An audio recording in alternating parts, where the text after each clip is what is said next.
I received that call on a Tuesday evening. My parents told me they were facing financial difficulties and needed to talk urgently. Without hesitation, I drove to their house, worried about how I could help them. When I arrived, they sat me down in the living room and delivered the news they were selling our family home. But what shattered me was their next statement: I had 30 days to move out. There was something in their eyes I could not quite read. Before I tell you how I ended up buying my parents' house and tripling their rent, let me know where you are watching from, and hit subscribe if you have ever been betrayed by someone you trusted. I grew up in what most would consider a typical middle-class American family. My father, Aaron, worked as an engineer at a local manufacturing plant, while my mother, Diana, was an accountant at a small firm downtown. We lived in a modest 4-bedroom house in a quiet suburban neighborhood in Pennsylvania. It was not fancy, but it was home. My sister Sophia was 4 years younger than me, and from early on, I noticed the difference in how we were treated. While my parents attended every one of Sophia's dance recitals and softball games, they rarely made time for my academic competitions or track meets. I told myself it was because I was more independent that I did not need their support as much. But deep down, it hurt. When I turned 16, I got my first job bagging groceries at the local supermarket. My parents made it clear that if I wanted anything beyond the basics, I would need to pay for it myself. Meanwhile, Sophia received a new phone designer clothes and even a car on her 16th birthday. The disparity was obvious, but whenever I brought it up, my parents would dismiss my concerns, saying I was being overly sensitive or jealous. By the time I graduated high school, I had saved enough for my first semester of college, but it was nowhere near enough for the full 4 years. I applied for every scholarship I could find and worked 2 part-time jobs throughout college. My parents contributed nothing to my education, claiming they were saving for Sophia's future and that as the older sibling, I should be more self-sufficient. Despite the challenges, I graduated with honors in finance. The countless hours of studying between shifts paid off when I landed a position at Redwood Investments, a prestigious real estate investment firm in Philadelphia. For the first time in my life, I felt proud of what I had accomplished on my own. Even with the distance I felt from my family, I made efforts to maintain our relationship. I visited at least once a month, called weekly, and always remembered birthdays and anniversaries. When my father needed a new car 2 years ago, I helped with the down payment. When my mother wanted to renovate the kitchen, I contributed a significant portion to make her dream come true. I wanted to prove that despite their lack of support, I was a good son who cared about their well-being. It was during one of these visits that I first noticed signs of financial trouble. Bills were piled up on the kitchen counter, and I overheard my father arguing with someone on the phone about payment extensions. When I asked if everything was okay, they brushed it off, saying it was just a temporary setback due to some unexpected medical expenses. Being in finance, I offered to look at their situation and help them create a budget. They refused, almost offended by the suggestion. My father claimed he had been managing money since before I was born and did not need his son telling him what to do. I backed off, not wanting to create tension, but I remained concerned. Meanwhile, Sophia had graduated from college with a degree in communications fully funded by my parents. She moved back home while looking for a job, paying no rent and having all her expenses covered. My parents justified this by saying she needed time to find her footing in the professional world. It was yet another reminder of the different standards to which we were held. As months passed, I continued to notice worrying signs. My parents postponed their annual vacation. My mother started shopping at discount stores instead of her favorite boutiques, and my father seemed stressed whenever the topic of money came up. I developed a comprehensive financial plan that could help them restructure their debt and create a sustainable budget, but every time I tried to bring it up, they would change the subject or find an excuse to end the conversation. I was determined to help them whether they wanted it or not. They were still my parents, and despite our complicated relationship, I loved them and could not stand by watching them struggle when I had the means to help. Little did I know that my good intentions would lead to one of the most painful experiences of my life. The call came at 7:36 p.m. while I was reviewing investment proposals at my apartment. Seeing my father's name on the screen, I answered immediately. His voice sounded strained, lacking its usual confidence. "Emil, your mother and I need to talk to you about something important. Can you come over tomorrow?" There was something in his tone that made my stomach tighten. "Is everything okay? I can come now if it is urgent." After a pause, he sighed. "Yes, that would be better. We will see you soon." I packed up my laptop, grabbed the financial plan I had prepared weeks ago, and headed to my car. The 3-hour drive from Philadelphia to my childhood home gave me plenty of time to worry. Had their financial situation worsened? Were they ill? By the time I pulled into their driveway, my mind had conjured countless scenarios, each worse than the last. The house was unusually quiet when I entered. No television, no music, just the sound of the grandfather clock ticking in the hallway. My parents were sitting in the living room, my mother's eyes red from crying, my father staring at his clasped hands. The air felt thick with tension. "What is going on?" I asked, setting my bag down. "Are you both okay?" My mother looked up, her voice barely above a whisper. "We have to sell the house, Emil."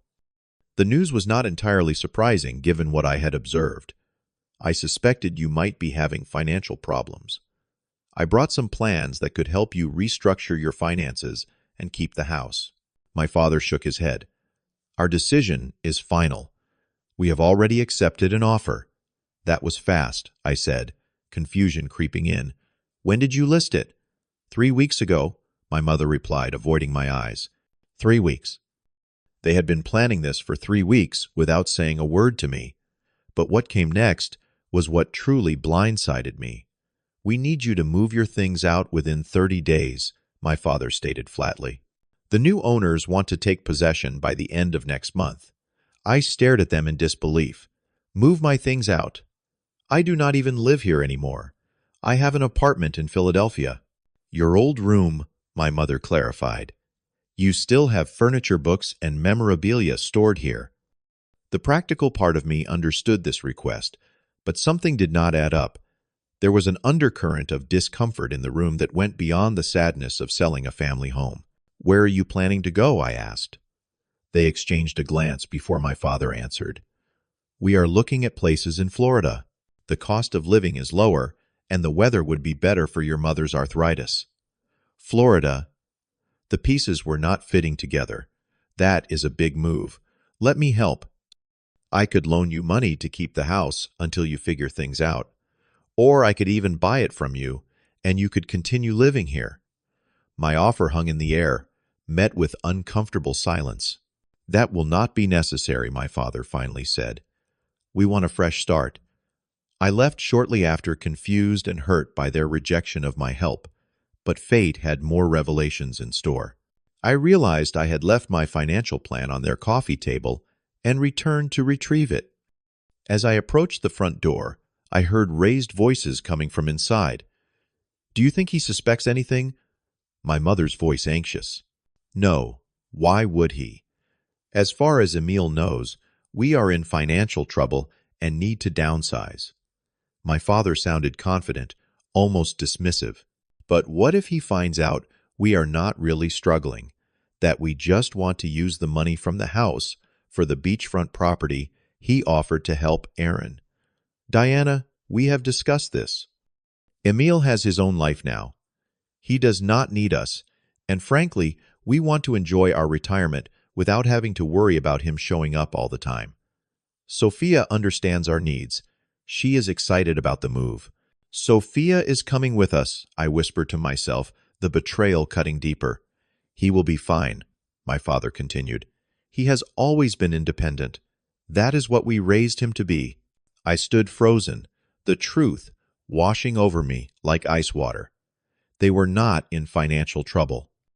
They simply wanted me out of their lives. Gathering what remaining composure I had, I knocked loudly before entering.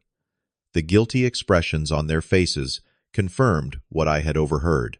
"I forgot my papers," I said, my voice steady, despite the storm inside me. "But before I go, I want to know the truth. Are you really in financial trouble? Or is this about something else?" The uncomfortable silence that followed was answer enough. "Emil," my mother started, "we love you, but you want a new life without me." I finished for her, and Sophia. "Is she part of this new life?" My father straightened his shoulders. "Sophia needs us in a way you never did. You have always been self-sufficient, made your own way, because you gave me no choice." I said, the years of unequal treatment crystallizing in that moment. "I worked for everything I have because you gave everything to her." "That is not fair," my mother protested weakly. "No, it is not fair," I agreed. "None of this has ever been fair." I collected my papers and walked to the door. "You will have your fresh start, and so will I." As I drove away, the weight of their betrayal crushed against my chest. The family I had tried so hard to please, to prove my worth to, had decided I was not worth keeping in their new life. The pain was excruciating, but underneath it, something else was beginning to burn, a determination to never let them make me feel worthless again. For the first week after discovering the truth, I moved through my days in a fog of disbelief and hurt. I called in sick to work, ignored messages from friends, and spent hours staring at the ceiling of my apartment, replaying every memory of my childhood, searching for signs I had missed. Had they always wanted to be rid of me?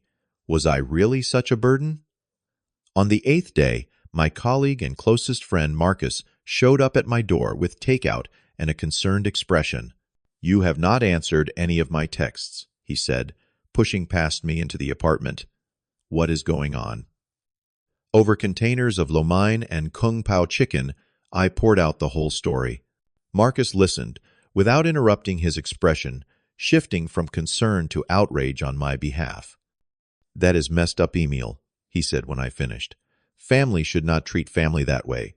I know I sighed, pushing the food around my plate. "I just cannot believe I spent my whole life trying to earn their approval, and they were planning to cut me out all along." Marcus was quiet for a moment, then asked, "So what are you going to do about it?" "Do? What can I do?" "They have made their decision." "No, I mean about the house.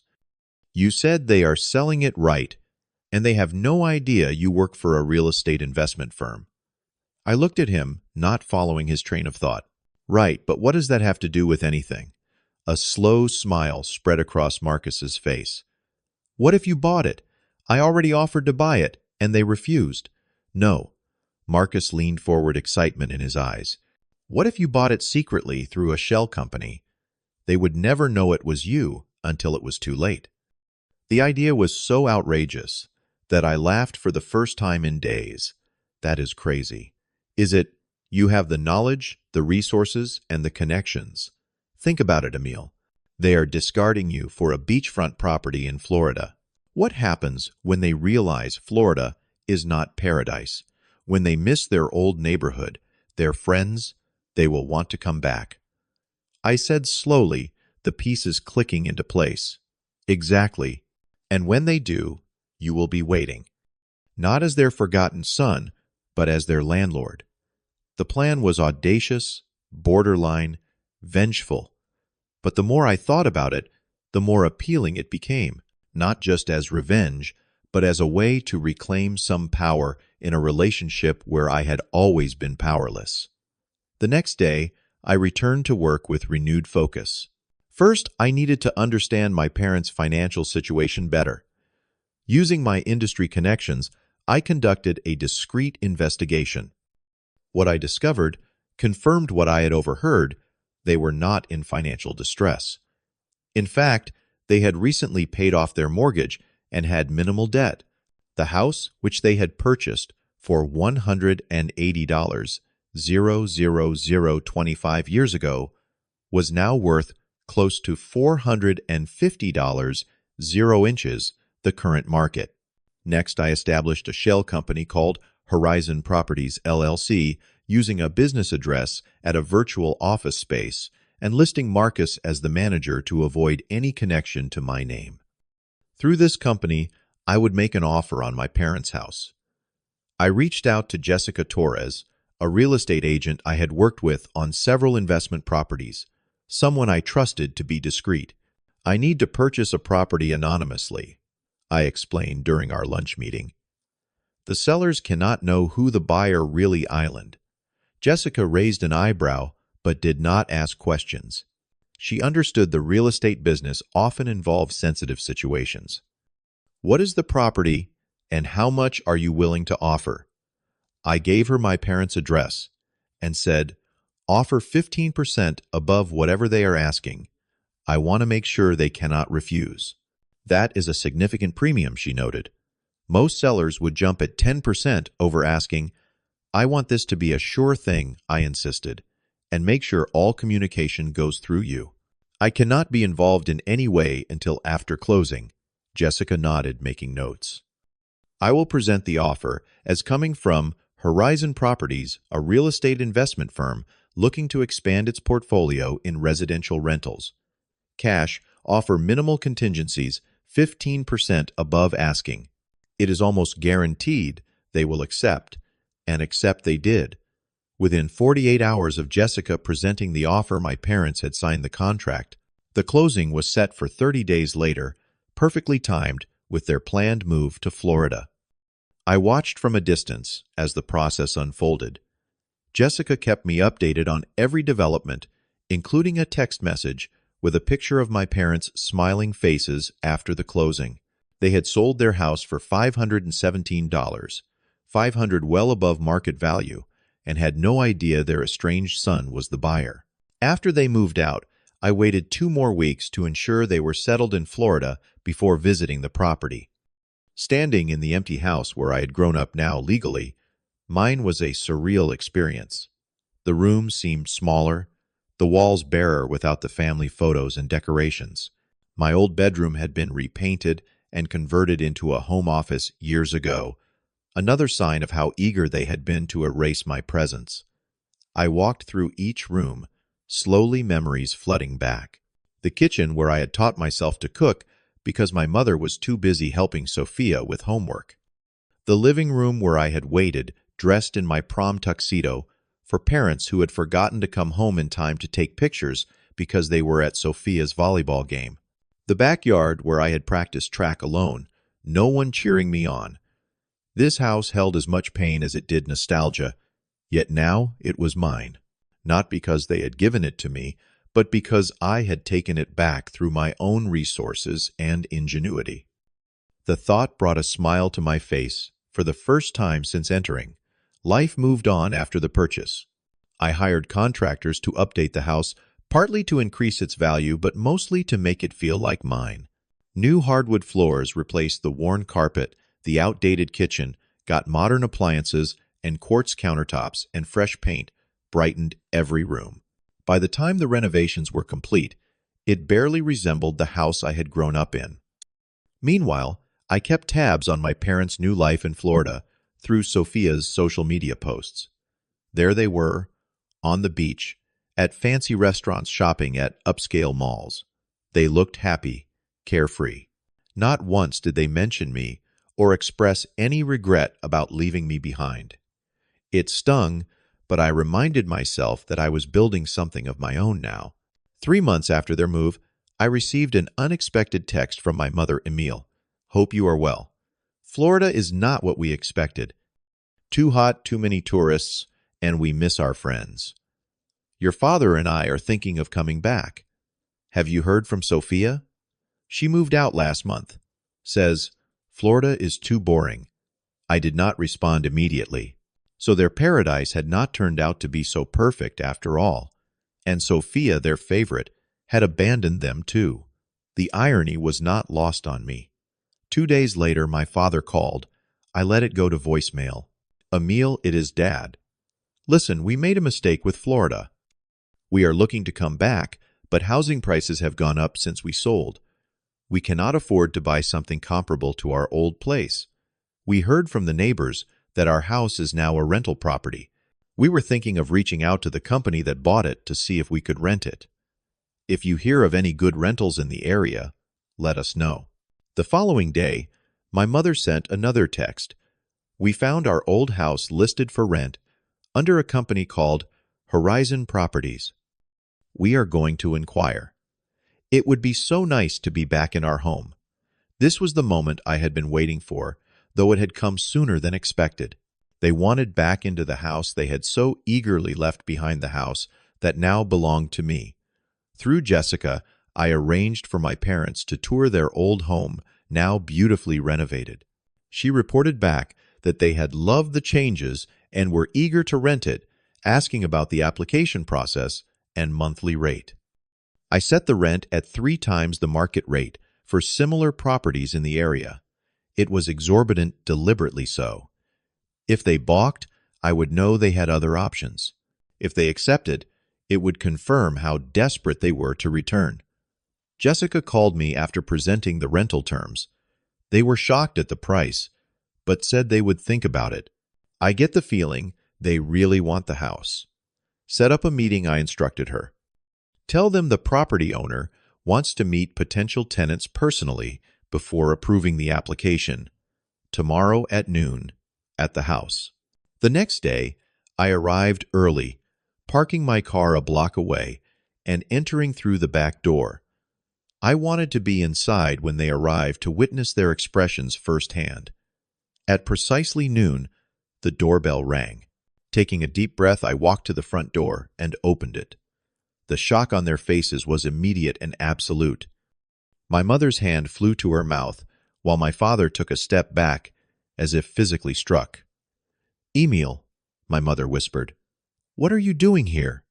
"I live here," I replied calmly. "Or rather, I own here. Please come in." They followed me into the living room, bewilderment etched on their faces. My father was the first to recover. "You bought our house. When Horizon Properties is my company," I explained, taking a seat across from them. "I bought this house the day you put it on the market. But why would you do that without telling us?" My mother's voice trembled. "Why would you sell your house and move to Florida without telling me the truth?" I countered. "Why would you exclude me from your new life while inviting Sophia? Why would you make me believe you were in financial trouble when you really just wanted to get away from me?" Their silence was confirmation enough. "I heard you that day," I continued. "After you told me to move my things out, I came back for something and overheard you talking about how you wanted a fresh start without me, how Sophia understood your needs better than I did." My father's face flushed. "You were spying on us. I was discovering the truth. You were too cowardly to tell me to my face. After a lifetime of making me feel like I was never good enough, never worth the same love and support you gave, Sophia, you were finally discarding me completely." "That is not fair," my mother protested. "We always loved you." "Love?" I laughed bitterly. "Was it love when you made me work for everything while giving Sophia whatever she wanted? Was it love when you missed my graduations but never one of her recitals? Was it love when you decided to start a new life and explicitly excluded me from it?" Neither of them had an answer. "Now you want to rent this house," I continued. "Your house that you were so eager to leave behind. At 3 times the market rate. That is extortion," my father argued. "No house in this neighborhood rents for that much. Then find another house." I shrugged. "There are plenty available at market rates. But none of them are your old home, are they? None of them have your memories, your familiar surroundings." My mother wiped a tear from her cheek. "Emil, please. We made a mistake. Florida was not what we thought it would be. We miss our friends, our community." "And Sophia left you too," I added. "Your perfect daughter decided Florida was too boring and took off. How does it feel to be abandoned by the child you actually wanted to keep in your life?" It was a cruel thing to say, but years of hurt were pouring out of me. My father stood up abruptly. "We do not have to listen to this. Come on, Diana. We will find somewhere else to live." "You are right," I agreed, standing as well. "You do not have to listen to this. And you do not have to rent this house. But before you go, ask yourselves why you are so desperate to come back to the place You could not wait to leave 3 months ago. Ask yourselves why Sophia left too. Maybe the problem is not the location. Maybe the problem is you. 2 days after our confrontation, I received a text from my father. We would like to discuss the rental terms. It was not an apology, not an acknowledgement of the pain they had caused, but it was a start. They had no other options and were forced to come to me on my terms. I agreed to meet them again, this time at a coffee shop, to maintain a more neutral environment. They looked tired, defeated. Florida had not been kind to them, nor had the realization that both their children had reasons to distance themselves. "We will take the house," my father said without preamble, "but the rent you are asking is impossible for us to sustain long-term." "I am not interested in a long-term arrangement," I replied. 6 months at the rate I specified. After that, we can renegotiate based on how things stand between us." "What does that mean?" my mother asked. "It means I want to see genuine effort from both of you to repair what you broke, not just with me, but with Sophia too. I want family counseling, regular sessions, where we actually talk about the favoritism, the unequal treatment, the decisions that led us here." They exchanged glances, clearly uncomfortable with the idea of therapy. My father started to object, but my mother placed a hand on his arm. "We will do it," she said firmly. "We want to come home, and we want to make things right." "Do you?" I asked, studying her face for signs of insincerity, because making things right means acknowledging how wrong things were. It means apologizing, not just with words, but with actions. It means treating both your children with equal love and respect. "We can try," my father said, and for the first time, I heard genuine remorse in his voice. "We should have done better by you, Emil." It was not a complete transformation, but it was something. A crack in the wall of denial they had built around their behavior. A week later, Sophia called me.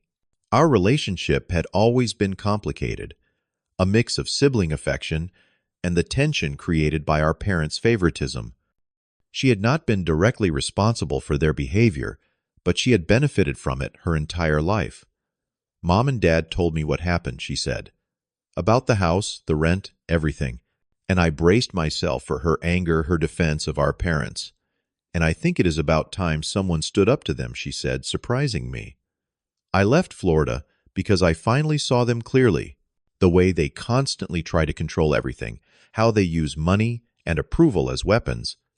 I never realized they were doing it to you too, just in the opposite way." Her words were healing balm on an old wound. For the first time, my sister and I found common ground in recognizing the dysfunction of our family dynamic. My parents moved back into their old house now, my house, the following week. The first family therapy session was awkward, filled with defensive statements and deflections. But by the third session, real progress began. My father admitted to the favoritism my mother acknowledged, how they had pushed me to be independent, to the point of abandonment, and Sophia recognized her role in the family system. As the 6-month mark approached, I made a decision. I would reduce the rent to a fair market rate, but I would not sell the house back to them. Not yet.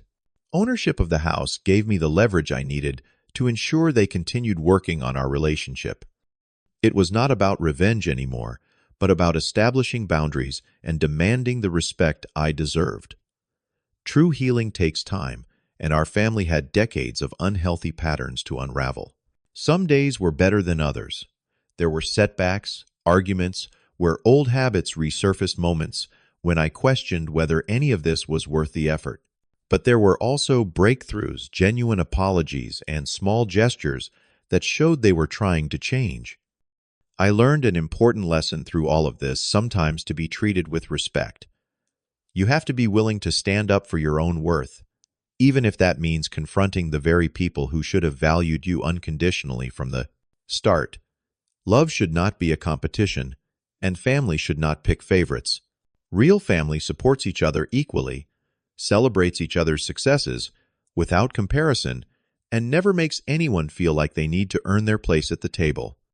Have you ever had to stand up to family members who treated you unfairly? Share your story in the comments below.